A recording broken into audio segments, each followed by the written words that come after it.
تلمیح کے لغوی معنی ہے اشارہ کرنا۔ اصطلاح میں تلمیح سے مراد ایک لفظ یا مجموعہ الفاظ کے ذریعے کسی تاریخی، سیاسی، اخلاقی یا مذہبی واقعے کی طرف اشارہ کرنا ہے۔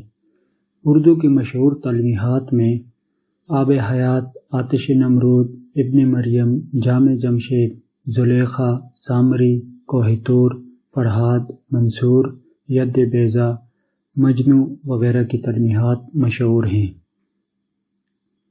مثال کے طور پر، کیا فرض ہے کہ سب کو ملے ایک سا جواب، آؤ نہ ہم بھی سیر کریں کوہ طور کی۔ شاعر نے شعر میں کوہ طور کا لفظ استعمال کر کے اس واقعے کی طرف اشارہ کیا ہے جب حضرت موسیٰ علیہ السلام نے کوہ طور پر چڑھ کر اللہ تعالیٰ کو دیکھنے کی خواہش کی تھی۔ اسی طرح بے خطر کود پڑا آتش نمرود میں عشق، عقل ہے محو تماشا لب بام ابھی۔